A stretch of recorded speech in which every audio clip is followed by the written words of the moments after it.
masalah bantuan-bantuan itu terserah sama pemerintah, nggak dibantu ya saya suruh minta-minta nggak mau sih, bener.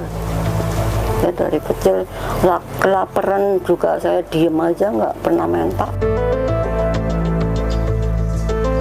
Kalau kita sebagai orang yang sudah lanjut usia ini ya, kalau ada aktivitas atau kegiatan itu kan kita lebih merasa lebih produktif, kita masih produktif dan kita masih bisa menghasilkan, tidak bergantung sama anak, itu beda. Itu salah satu itu yang membuat saya masih sampai sekarang pun masih tetap bekerja.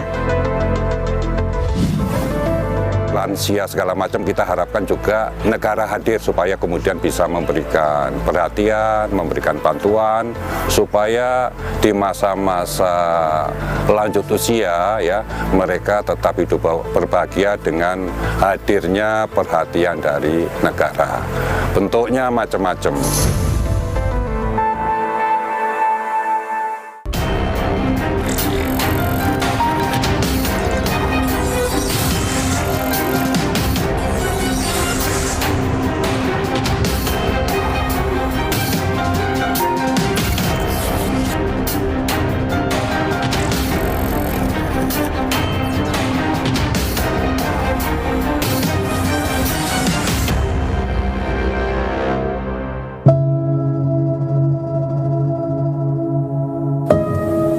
Menjadi tua adalah keniscayaan yang terkunci oleh waktu.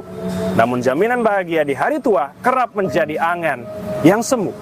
Di sudut-sudut sepi, lansia tetap harus berjuang mengukir hidup. Benarkah kepedulian bagi lansia seiring usia semakin meredup? Berkas Kompas membahasnya kali ini.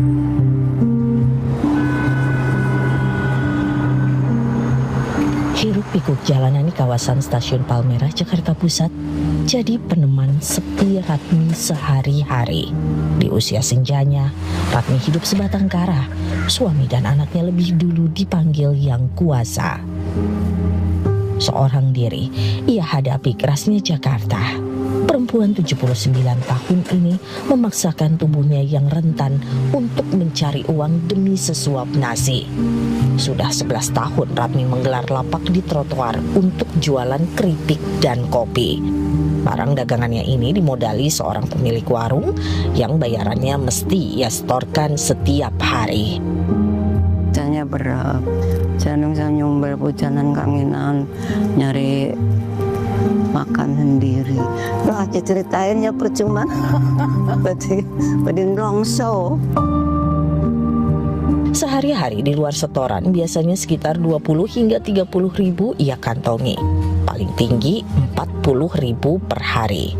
Setengahnya ia pakai untuk naik ojek ke indekosnya di kawasan Kebayoran Lama, Jakarta Selatan. Jika dagangannya sepi, ia terpaksa mengutang setoran. Ia juga seringkali menunggak bayar indekosnya. Derita terus mendera Ratmi. Sejak muda, ia selalu sengsara. Saya satu hari satu malam makan lontong 2 dikasih orang itu pasar. Menderita saya sih panjang dari kecil sampai nenek-nenek. Tempat tinggal Ratmi, sebuah kamar indekos semi permanen berukuran 3 x 3 meter, jauh dari kata layak. Tak ada pencahayaan dan sirkulasi udara yang cukup. Sudah 10 tahun Ratmi tinggal di sini. Biaya sewa sebesar Rp500.000 mesti ia keluarkan setiap bulan. Meski sudah 35 tahun tinggal di Jakarta, Ratmi cuma punya KTP dari tempat asalnya, Pemalang, Jawa Tengah. Saya kepengen pindah ke KTP sini, tapi kan saya karena udah tua, saya suruh ngurus di kecamatan segala. Bukan waktunya deh, tapi kan tenaga saya juga yang nggak ada.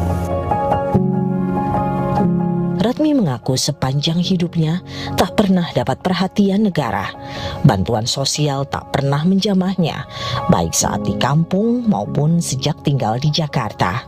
Padahal Ratmi adalah warga miskin sekaligus lansia yang layak dapat bantuan. Kondisi kesejahteraannya ada di sekitar garis kemiskinan. Masalah bantuan-bantuan itu terserah sama pemerintah, nggak dibantu ya saya suruh minta-minta nggak mau sih, bener. Ya dari kecil kelaparan juga saya diem aja, nggak pernah minta.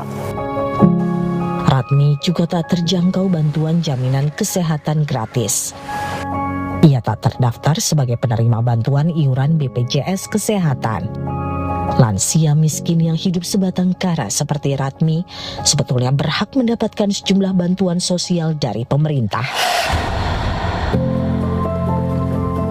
Berbeda dengan Ratmi yang masih memiliki tenaga untuk berjualan mencari rupiah untuk kebutuhan sehari-hari. Di Petamburan, Jakarta Pusat, Muryadi, lelaki sebatang kara berusia 67 tahun, hanya bisa terduduk diam di depan rumah sederhananya akibat